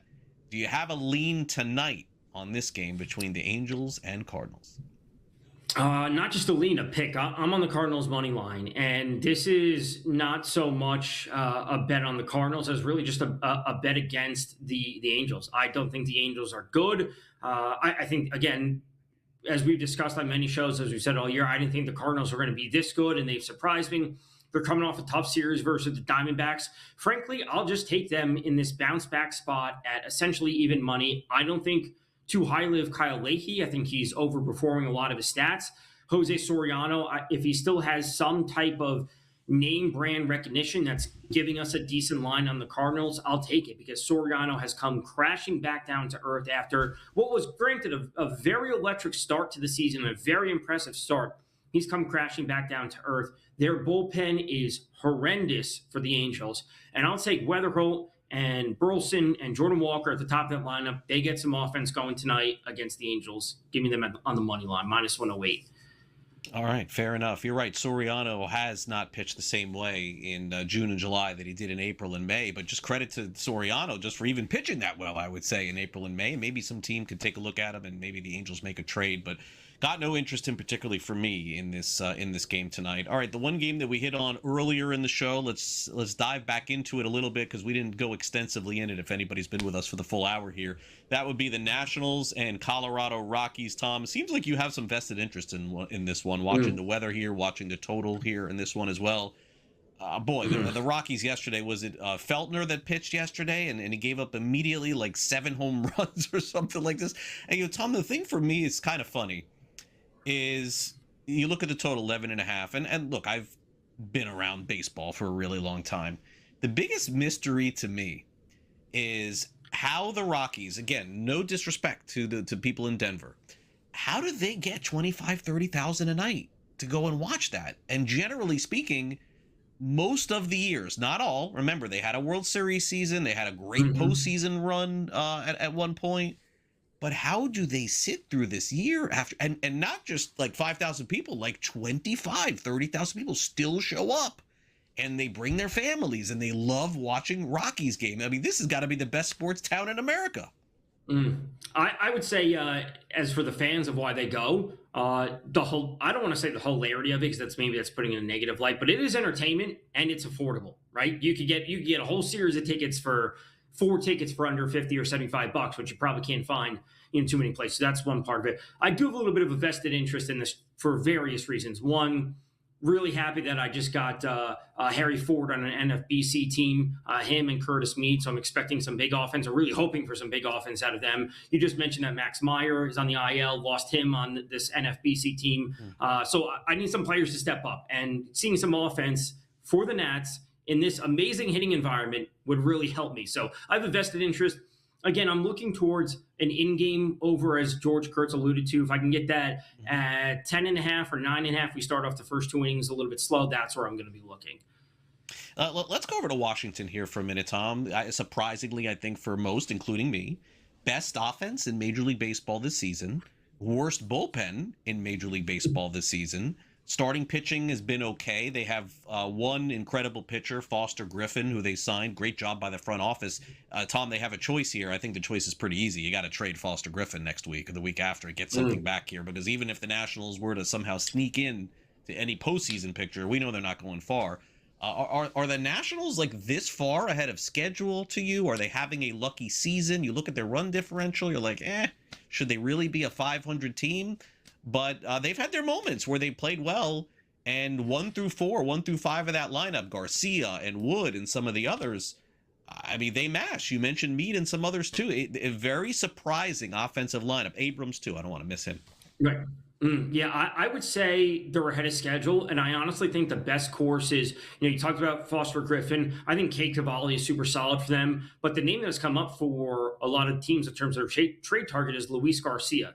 So if you could trade those 2 pieces, I think it's about retooling and preparing for next year. And that really means getting some bullpen help in any capacity. And whether they are prospects, whether it's and maybe it's a pitcher that doesn't look good on the surface, but has some great underlying metrics. You've got to remember, their GM is 33, 34, very, very young front office that they turn things over to in the offseason. So maybe there's something analytically that they like in some under the radar reliever. And if you could trade away a Luis Garcia or Foster Griffin to bring in relief help, prospects, or other pitchers, they should be preparing for next season. They're not going to make it this year. It's been a fun season, but they need to start improving the foundation before they start to actually compete. And a bullpen is a vital part of that.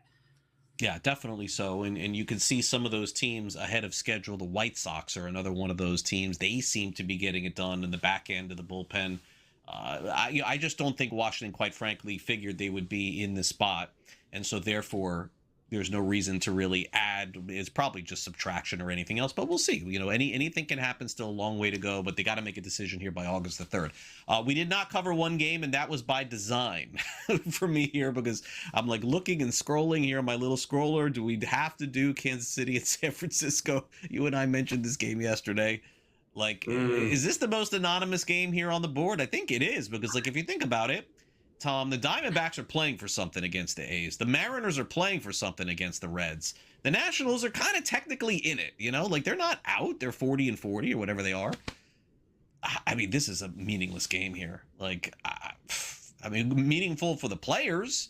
And I wonder, with this high total here of 10.5, the Royals pitching, Tom, what has happened to this pitching staff? Take a look at the bullpen. I mean, you talk about bad bullpens. Every dude has an ERA of like 5 or 6. The Giants have had their little runs here and there. I think they got to make changes after the season. At least we know that they're sellers. At least we know that Kansas City is sellers. But you talk about watching games on the big screen, like when I'm watching all the games at once, when I'm not working on the broadcast. This is one where I'm like, either it's very small or I just push it to the side. I got no interest in this game tonight. It's a 10.5. It is hot and humid in Kansas City. We are dealing with fantastic hitting weather. We are dealing with two pitching staffs that just seemingly don't have it. This is a spot for some offense. Listen, here's the simplest way to put it, as you alluded to. You don't have to bet this game. Right? There are other better, more interesting games that have actual stakes that you could be looking to find at least somewhat of an angle. This is approaching week 17, week 18, Craig, in the NFL. It's like, you don't have to bet every game. You can actually find something that teams are actually going to operate rationally because you just want to keep things in somewhat of a normal range of outcomes. Anything could happen in this series. If this game ended 15-10, I wouldn't be surprised. That's how bad the pitching could be, combined with the hitting weather that we have at Kauffman. You got to remember, they brought in the fences this year. Didn't turn out too well for them. It's a horrible thing for their bullpen, but it didn't turn out too well for their offense. So I would say play the over and play the plus money on both sides. The Giants right now are plus 102. If the Royals are plus money tomorrow night, just play them. Play the plus money and play the over. Don't actually bet heavy units on this game. Don't feel like doing that tonight. You don't have to talk me into that one tonight. I want to take a look at the current Cy Young Award odds. That's something that we haven't covered yet. I want to take a look at some futures here. We'll do that next here on Game Time Decisions, and so make sure you stick around with us. We got plenty more to come right after this break. Don't go away.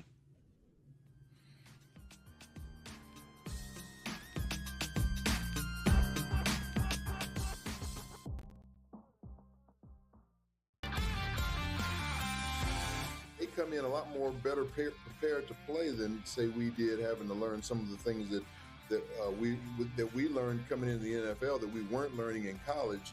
A lot of these kids are getting quarterback coaches, as far back as junior high school and all the way through high school into college.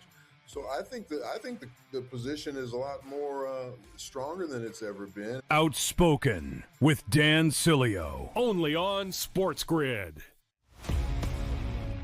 Atlanta should be the team to step up and secure him. Yeah, Atlanta's really interesting because they're much further down the list at only 8% right now on Call Sheet, but this is a team that has constantly come up in terms of GMs thinking, or the reports suggesting that GMs are thinking that Atlanta Braves are the dark horse team to kind of swoop in there and get Scoogle, and that's going to be something that we should pay attention to. Pro Baseball Today, only on SportsGrid. Wembanyama goes to the park and plays chess against people. I saw him come in with a book today. Yeah. He walked in with a book, Kevin. He had a bunch of books in his hand. I was thinking to myself, I'm like, he's the only NBA player that actually walks in with a book that actually read it. Yeah. It's a good take. Yeah. Shot of LeBron. Listen, I couldn't help it. I knew that I was trying to cut you off before you said the name. In-game live, only on SportsGrid.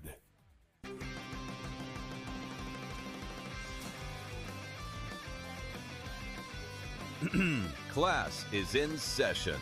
Today, let's talk about the teaser. A teaser is a multi-leg bet where you shift the point spread in your favor. You get better numbers, but every selection has to win. It doesn't matter what you bet if you don't have the insights. Tune into SportsGrid and get ahead of the class.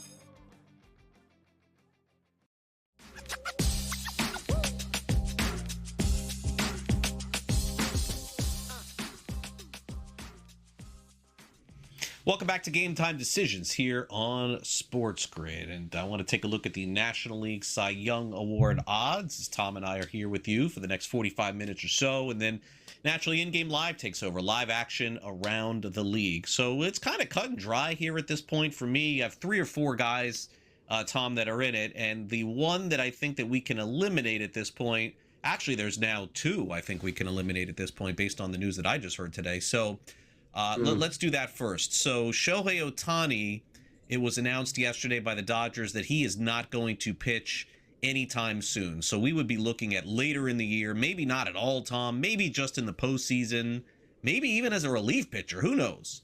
So I think we could put him out of the mix. And then the other name, obviously, there, if the Marlins the Marlins did just place Max Meyer on the injured list with a neck issue. Right. And reading some of the comments here, it looks like he's going to LA to get this checked out. Not that he was a favorite, but you could probably eliminate his chances, I think, from that list too. So let's throw that back up there, Chris, and let's take a deeper dive here and see if we can parse through some of it. So I don't think Brandon Ashcraft has any shot. I don't think Jesus Luzardo or Skeens do also. But here's what I would say. Yamamoto on up. And the reason why I'm going to include Yamamoto, Tom, is now that Ohtani is done, there's no splitting votes, right? So there's like a very slim chance, but there's an outside chance. By the way, who pitched better than Yamamoto the other day in recent memory? Nobody. Pitched fantastic this weekend. So I think it's probably a 2 or 3 player race, but it's still too early. We're not even in August. I can't eliminate anyone. And by the way, Chris Sale looks nice and juicy there for me at 8-1 too. This guy's fantastic. I mean, the Miz is minus 360. I mean, we literally just saw an all-star go on the IL. We saw Mizorowski not pitch. You brought up a really good point tonight. Like, if something flips out with Miz tonight, I mean, we could be looking at him and Sanchez with even money after this game tonight. This may be the best odds you get. Right, on Sanchez. And, you know, the question that I keep thinking about in terms of Miz is he's already missed time. You know, the Brewers are dealing with a pretty cushy 6-game lead in the the NL Central ahead of the Cubs. They're pretty comfortably in that spot. Are the Cubs really that much of a threat to them, considering the injuries that the Cubs have on their pitching staff? Now, would this cause them to, again, back off of Miz in terms of innings, which he has surpassed in terms of his career innings pitched compared to last year? He has blown through that number faster than we anticipated. Do they ease off of him for one extra start? Do they have some type of 6-man rotation where they maybe skip another start? Does that put Chris Sanchez in the potential driver's seat to vault up to being a co-favorite instead of Miz at minus 360 and Chris Sanchez at plus 600? That's the only argument I would make for Chris Sanchez. I'm not necessarily making it against Mizorowski. I want to say, what happens if things do occur with Mizorowski and they ease off him? Who does that benefit? It benefits Chris Sanchez.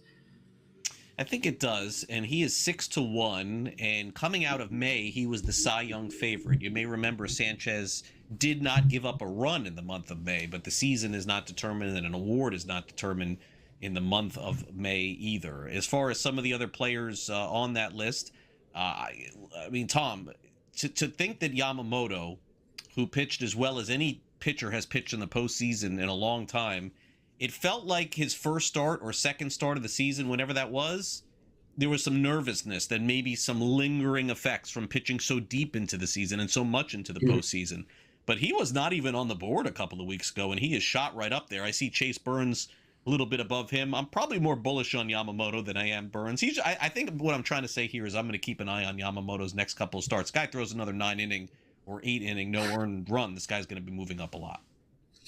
He would be moving up. I would say Yamamoto, like the gut, reaction I have is like Yamamoto's probably a better prediction market option than betting market option, just because his number can improve based on a couple great starts, and therefore he can get in and out on a prediction market. You don't always get cash out options on a future like the Cy Young, and then I'm going to always be worried that the Dodgers are just going to shut players down. So no matter how well Yamamoto's doing, the innings will fail to meet what we see from Sanchez or Sale or whomever, because they'll ease off of him and Ohtani, as we've already seen happen. So Yamamoto, I believe it could happen. I just don't love the innings potential, or lack of innings potential, I should say.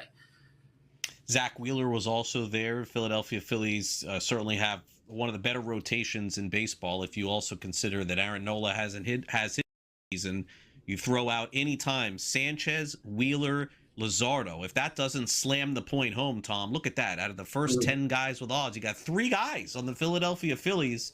That's why they're going to be really tough to beat in October. Yeah, it really is. And they still keep saying that they need to add more pitching and one more hitter. They have a great back end of the bullpen with Duran, one more pitcher, maybe starter and reliever, and one more hitter. That's what's really going to put the Phillies in contention. Because as I will continuously say, it's not about winning your division. It's about making it to the postseason with a lineup that can beat the Dodgers. That's the only thing that matters. I think the Brewers are great, but they're not good enough to beat the Dodgers. They need more hitting at the bottom of their lineup to go toe-to-toe with the Dodgers. Because if they have more hitting, Craig, as you continue to allude to, 6, 7, 8, 9 innings for the Brewers are phenomenal, but you got to get there with the lead, and you need more offense to do so. So the Phillies need pitching, the Brewers need hitting. Those are the things that the teams need to focus in on. Yeah, and that's my concern with the Brewers is that not them not making the playoffs, because they will, not them not winning the division, that they will, but they're going to have good pitching in the postseason. But is it going to be enough?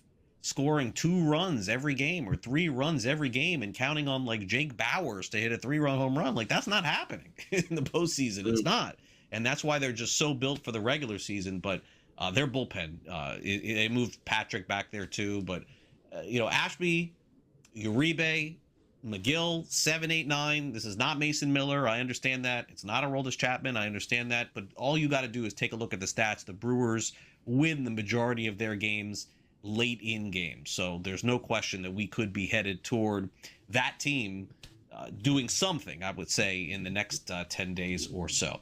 All right, we got to take a quick break here on Game Time Decisions. When we come back next, it is the news that we are all waiting for in the National Basketball Association. Free agency has come and gone, and there's only one player left that is still unsigned, but it is the talking point right now in sports, and that is LeBron James going to sign with someone?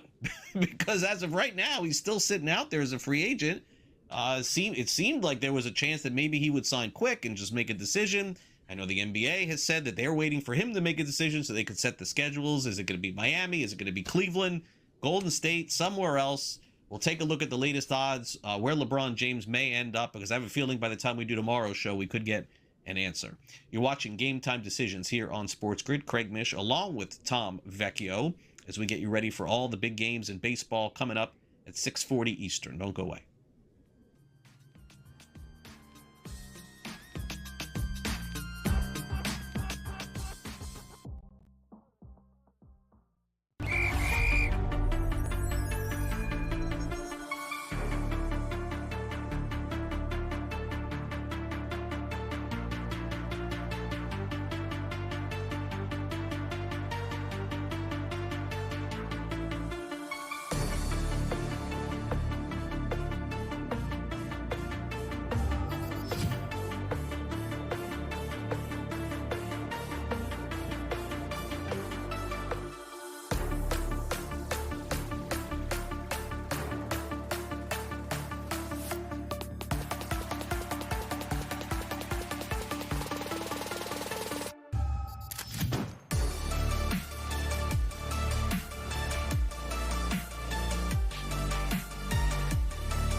All right, welcome back to Game Time Decisions here on Sports Grid as we get closer to first pitch in baseball. Tom and I have not hit any discussion in the National Basketball Association. Why?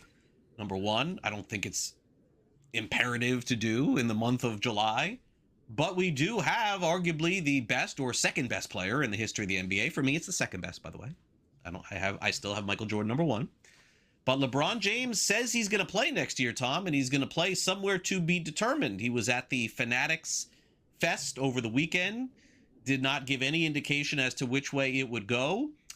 Pat Riley was on Dan Le Batard's show today and said that he's waiting for a decision like everybody else. He's not asking his agent, Rich Paul, or anything. He's just waiting. There are as many opposite reports. It almost feels like the first decision that LeBron made when he shocked everybody and went to Miami, which is, some people think Miami. The prediction markets say Miami, by the way. There are others that say Cleveland. There are others that say Golden State. There are other, and by the way, somehow Philadelphia is in the mix here. Wouldn't that you know what, Tom? That's probably where he's going to go, Philadelphia, because it's the one team that nobody is really focused in on. But it does seem it's either Miami, Golden State, Cleveland, Philadelphia. Am I missing a team, guys, or are those the four teams being discussed? I would say that's what it is. He did allude to the 76ers over the weekend at Fanatics Fest, as you mentioned. He did use the phrase "trust the process." If everyone saw that clip, it obviously gets people excited, especially Philly fans, after they move off of the Paul George contract. They bring in Jaylen Brown.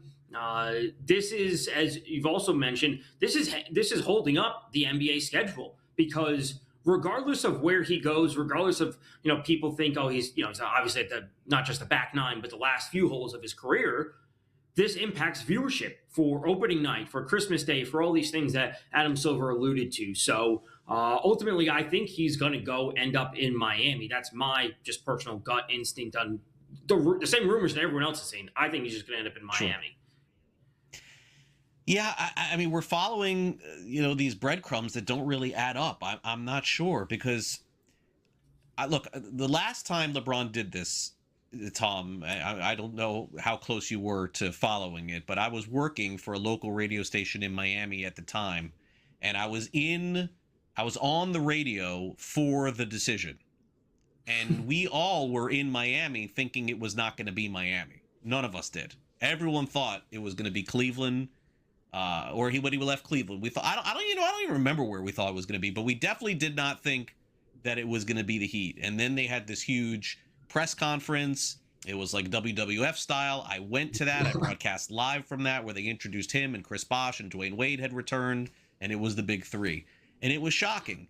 And I think equally shocking, Tom, when LeBron left Miami to go back to Cleveland, and then he won a championship there. So I guess the point that I would make is, what am I rooting for? Of course, I'm rooting for Miami. The best scenario. I want more sports here, better things here where I live.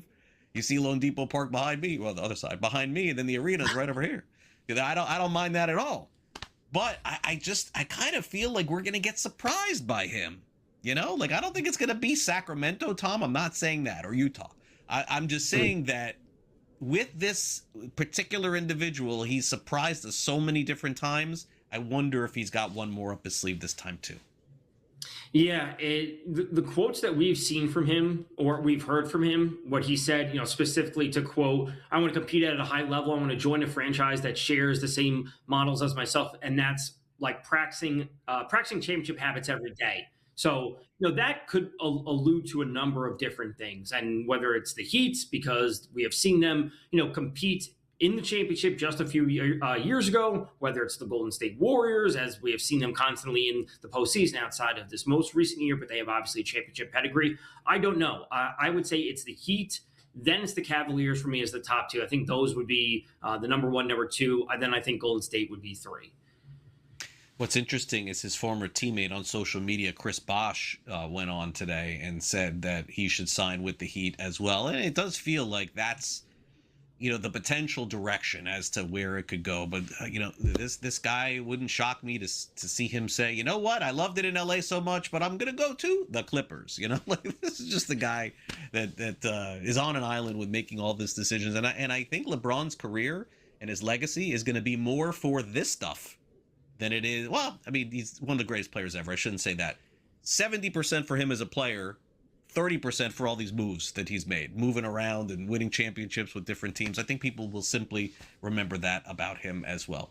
All right, we'll take a quick time out here on Game Time Decisions. When we come back next, Kyle Soppe will join us. He's got some picks in baseball and also the WNBA tonight. That's right, their season in full swing as well.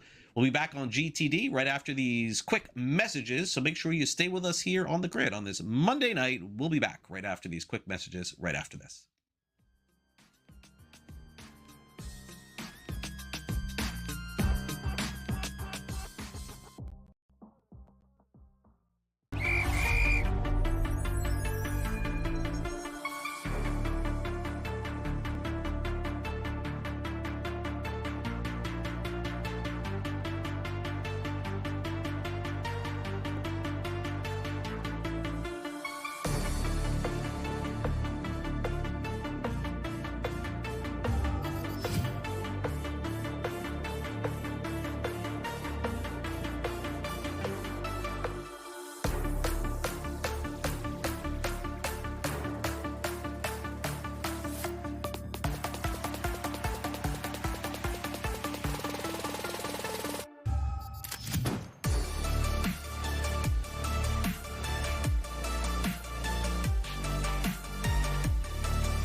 Welcome back to Game Time Decisions here on SportsGrid. Craig Mish along with Tom Vecchio, and fun to catch up with Kyle Soppe, who joins us now. He's also weighs in on some fun picks as well. Kyle, before we get to some picks today and some baseball and some basketball and maybe some golf, you never know. Kyle, what did you think of the World Cup finale yesterday? Man, like a lot of varying opinions. Most people saying the World Cup was awesome. I'm hearing some people say yesterday ruined it with just such a boring finale. Then I hear people yelling back saying, well, did you watch Saturday? That game, that match was incredible. What did you make of the whole thing? I'm kind of with the latter there. Anybody who's saying that ruined a month worth of good play is kind of crazy to me. We saw two of the best teams in the country. We are in the world. We saw the best team win, which is at the end of the day is what we all kind of look for. Was it overly exciting? No, but Spain had a ton of good chances. Like you said, Saturday. I think if that game happens without Saturday having 10 goals scored, we probably view it a little differently. So it gets skewed because of that. I enjoy high-level competition. That's what we saw in the finale. So I don't have any complaints with it. We had two of the best playing for the ultimate prize. That's what we spent a month trying to get. Now, if we turn to tonight's slate for the MLB, you got a couple of picks, and you are going against not one of the hottest teams in baseball. You were going against the hottest team in baseball, the Boston Red Sox. You like their winning streak to finally end tonight. Yeah, I mean, not just the hottest team in baseball. This is the hottest team in professional sports that we've seen for a while. I mean, you guys were just going over the LeBron James saga. They're basically undefeated since that started, which is kind of crazy to think about because it kind of feels like it's dominated our lives for the better part of a month. It's only been a few weeks. But still, I do think Boston goes down tonight to Baltimore. Their last loss was in a Tolly start. Guess who's on the mound tonight? At home against a high exit velocity team in the O's here. That's Tolly. I'm not too concerned about him, but on the other side, Shane Baz is just kind of doing his thing here. When he's been able to elevate the chase rate, which even during this win streak is something Boston's fallen vulnerable to, he's dominated. His ERA's dropped more than a full run in those spots. He's great in 2-strike counts. And this Boston team, they're ultra aggressive. So is Baltimore, which I think they can win out here. The wind is pushing out at Fenway, so that puts a fly ball pitcher in a little bit of a spot here. He's got a 260 BABIP, totally does this season. I think we see that regress. Give me the O's, and maybe even they cover 1.5 on the alternate line. I'm not going to go that far. The streak ends tonight. Boston loses. Wow. Well, Kyle, if he's with us tomorrow night, not going to let him go against the Red Sox if the Red Sox win tonight. Okay, you got to stick with the trend. Maybe you'll break the trend. If not, you got to stick with it. Okay, so another matchup here tonight: Cardinals and Angels. Cardinals seemingly are in a position maybe to make the postseason. Angels are looking forward to going golf at some point soon. Who do you like in this matchup tonight? Would it be the Cardinals, who have been opportunistic all season long, or the Angels, who are just trying to get this thing over with, as they say? Yeah, give me the motivated team here with a Kyle on the mound. What's not to like there? I'm impartial to a good first name, and that's what we got going here. Kyle Leahy. I don't think people really noticed that he's only given up 1 earned run over the last month. He's been great, and the only flaw he's really had is kind of an elevated walk rate at times here. But over the last month, the Angels have the highest whiff rate in all of baseball, so I'm not too worried about the walks piling up. I think he gets it done for 4 to 5 innings. You're talking about a guy that got elevated from the bullpen, so he's probably not throwing 100 pitches, but I think he can get through 4 or 5 solids. So give me basically even money on the Cards, run or outright over the first 5 innings of this one tonight. All right, now if we flip things over to the WNBA, you're looking to back 2 underdogs tonight, both on the spread, but they both have, bad records overall, but they're actually both good against the spread. Where are you looking tonight in the WNBA? Yeah, they have terrible records outright. Don't get me wrong. I'm not arguing that these teams are really all that good, but I mean, you're talking almost double digits to get both of these home teams. That's a lot to swallow, and we've kind of seen it played out over time this season. Home teams catching at least 8 points in the W this season, 11-6 against the spread, which is good enough for me to back as it is. If you remove kind of a dumpster fire at times in Portland, that record in those games moves to 8-3 against the spread.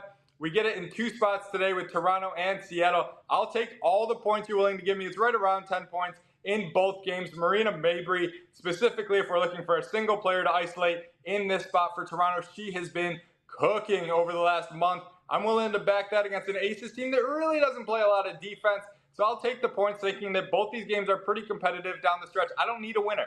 I just need to cover the number, and I think that's what we get in a couple of close games.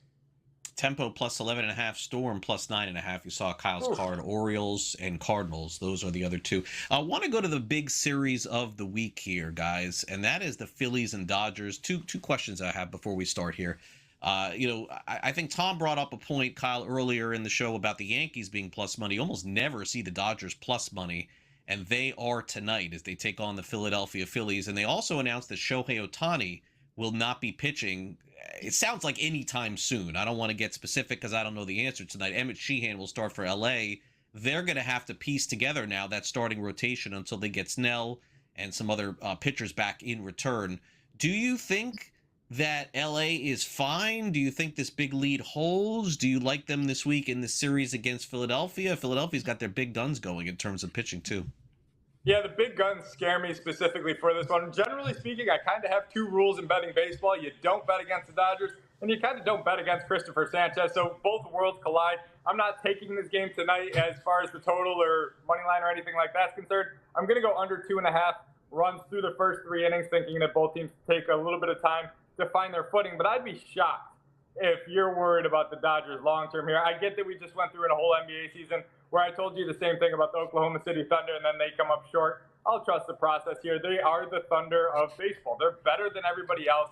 They're going to play this Ohtani thing close to the vest, and they should. They've got a big lead, and they're going to be the best team come the postseason. So I'm not worried long-term at all about them. In the series, you could sell me on the Phillies the way the rotations break out, but I'm not too worried about them long-term.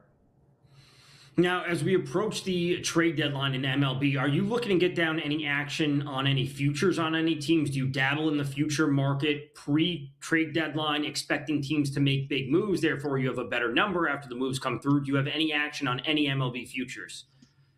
I took the Rays to win the AL about a month ago, so I'm kind of liking where I sit there.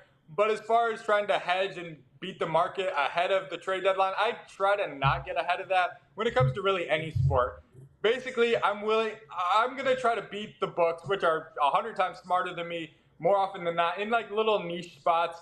Like I'm taking under the Dodgers first 3 innings, things like that.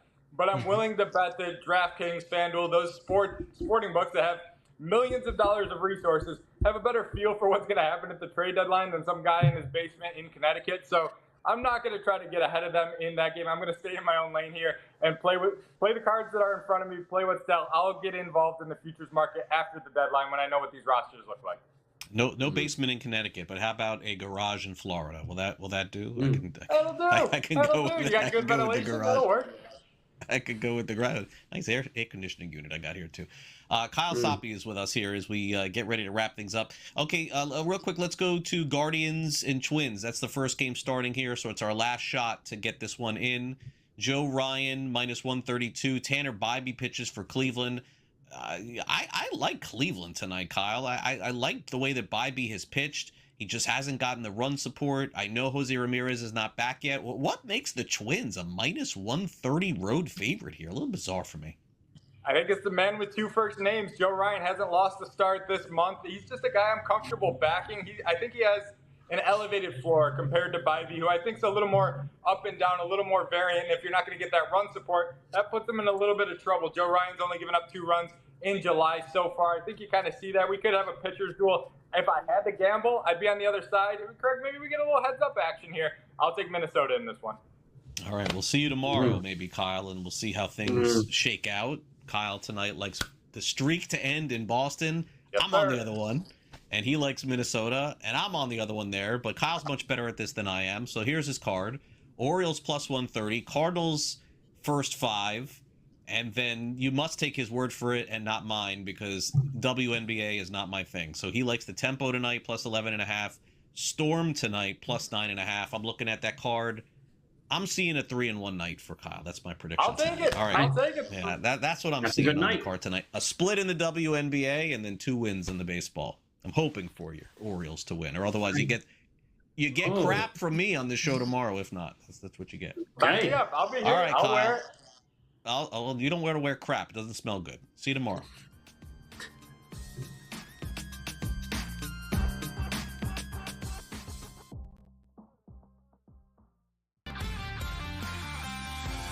They come in a lot more better prepared to play than say we did, having to learn some of the things that we learned coming into the NFL that we weren't learning in college.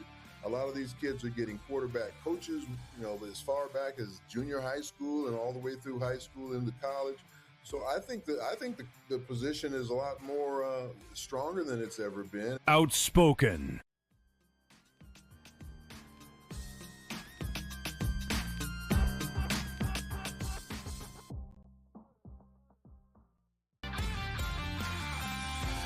They come in a lot more better prepared to play than say we did, having to learn some of the things that we learned coming into the NFL that we weren't learning in college.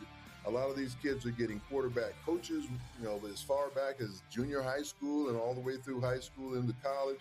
So I think the position is a lot more stronger than it's ever been. Outspoken with Dan Cilio, only on SportsGrid. Atlanta should be the team to step up and secure him.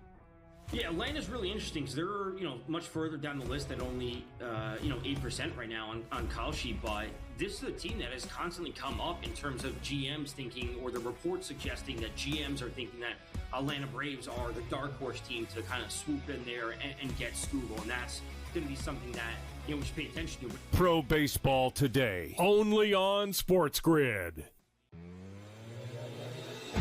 Wembanyama goes to the park and plays chess against people. I saw him come in with a book today. Yeah. He walked in with a book, Kevin. He had a bunch of books in his hand. I was thinking to myself, I'm like, he's the only NBA player that actually walks in with a book that actually read it. Yeah. It's a good take. It's a good take. Yeah. Shot of LeBron. Listen, I couldn't help it. I knew that I was trying to cut you off before you said the name. In-game live, only on SportsGrid.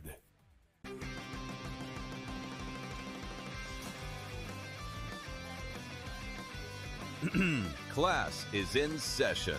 Today, let's talk about the teaser. A teaser is a multi-leg bet where you shift the point spread in your favor. You get better numbers, but every selection has to win.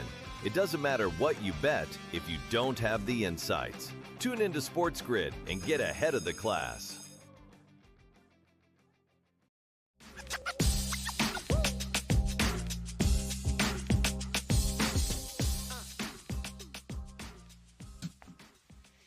Welcome back to Game Time Decisions here on SportsGrid. First pitch being thrown out here between the Minnesota Twins and Cleveland Guardians. That begins the slate today, and naturally a lot of other games to go over here as we get toward the 7 p.m. hour. And then, of course, we will turn it over tonight. Guys, who's hosting tonight, the in-game live program tonight? Kevin Walsh and Gabe Morency will be on the call tonight for 2 hours, so they have you here. The only thing, Tom, that I will miss is for the last month, I got to know the World Cup very well. I was on SportsGrid, so many different shows doing the World Cup with Joe Ranieri and Gabe and some others as well. That I mean, that's the one good thing sometimes about being in this business and broadcasting and sports media is that sometimes you're put in uncomfortable situations. Look, I've been with SportsGrid 8 years now, I think, between that and fantasy. And I have never gone live during a soccer match. And what you have to learn, what I've learned through that, it's good because I do baseball all the time, is that it's so slow that you have to like figure out and really learn the game to understand the strategies. That was really a big education moment or month, I would say, for me over the past month. And that's what I enjoyed the most.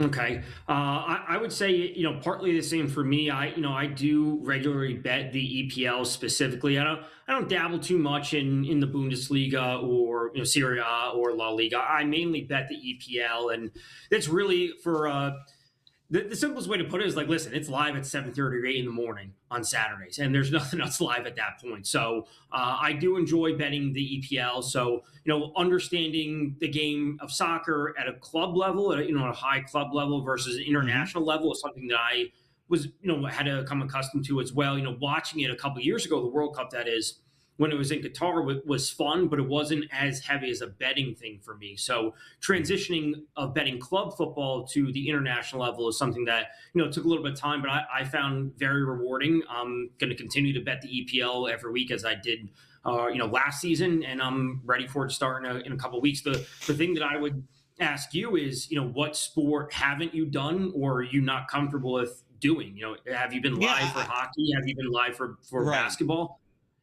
Yeah, so that's a great question. So without a doubt, I can always admit when there's something new for me because I think that it always makes me better. And so when I was approached about doing it and doing live broadcasting during the soccer matches, I just kind of said, well, you know what? I'm going to prepare like I prepare for anything else and see if I can make the most of it. And I feel like I did. The one thing that did catch me by surprise, the uncomfortable level of broadcasting while nothing is happening. Like in a baseball game, there's a pitch and there's another pitch. And in hockey, there's constant action. It's much harder to create conversation if you don't know all the players on the countries in the World Cup. I mean, club may be a little bit easier because they're playing with each other all the time. And then you could watch the same team play 5-6 times, and then you go on the air and you're like, okay, I've seen this before. It was just totally new for me doing that. So that's the first part. I don't know if that answered your question. So hockey would be uncomfortable, but I don't think it would be as uncomfortable because I think that's a quick fix. I've watched hockey all my life. I'm not a huge fan of it. It's not in my top 3 or my top 4. But if I was to come on as an example for 2 hours here on SportsGrid and do the Stanley Cup Finals, I think I could hold my own because I know exactly what I'm watching. The teams have played basically with the same players most of the year, so you do your research and you prepare for that as well. I would say that the toughest thing in broadcasting that I've just simply experienced and this is, I'm 52, so I've done it all, is doing live radio, not talk show radio, but live radio, play-by-play or color, because you can't have dead air, Tom. Like, we could sit here on a TV show, we could think about things, I could go to you could go back to me, but you need, on the radio, people are waiting for your next word, and if those words don't make sense, you're not going to do a good job. So to me, that is uncomfortable, but it also makes you sharper on broadcasting too. Like when I come off doing Marlins broadcasts on radio and I come back here on SportsGrid, like, I am as sharp as I have ever been, because I know that the words have just come out over the last week or two. So I don't know if that adds up or makes sense and how we got into broadcasting, but no, it does. I think the point you made at the beginning of, essentially knowing what you don't know is always important. If you're unfamiliar with something, you got to say that, but you also just got to prepare as best as you can for whatever it may be. So, we are underway. If we're going to, change the topic to what we have, it's top of the first. We have the Twins, the Guards, they're in play right now. Top of the first, it's 2 outs. Bybee going up against Josh Bell right now. No runs across the board. We've seen the Guards flip to -104. They got 1 runner on. I will say, if you're rooting in a Yurfee or a Nerfee, you obviously want to see one thing or another. But 2 outs in the top of the first. Bybee looks to be cruising thus far. Can I ask you something before we get to the next game here?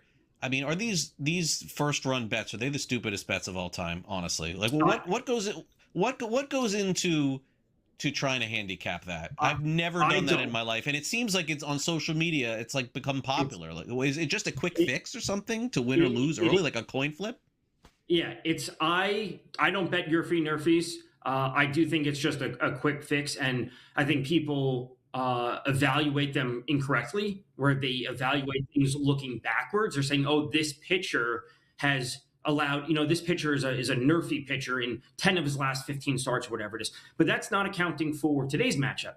And, frankly, I have a tough time taking Nerfies to no run, because that means you're fading Aaron Judge when he's healthy. You're fading Ohtani. You're fading Kyle Schwarber. You're fading all it takes is one swing for you to lose a bet. I'd rather have one swing and win a bet, but I don't bet them regardless. I just think that it's too much of a variance, and I don't want to lose a bet one pitch into the game. I want to win one, but I'm just going to stay away regardless. It's become popular in the last year, maybe two, and I just find it so silly. I don't know. I've never gotten into that. Okay, we got to take a quick break. We'll come back and wrap things up. I know that Kevin and Gabe are standing by. They can't wait to give you all the live baseball action, play-by-play, pitch-by-pitch here on SportsGrid. So no more broadcasting talk, just straight-up sports betting. We'll have that for you in 10 minutes. We'll be right back to wrap it up.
Live action underway in Major League Baseball, as Tom said. Cleveland and Minnesota underway. Soon we'll have the next matchup. So let's dive into two more before we get out of here, Tom, real quick.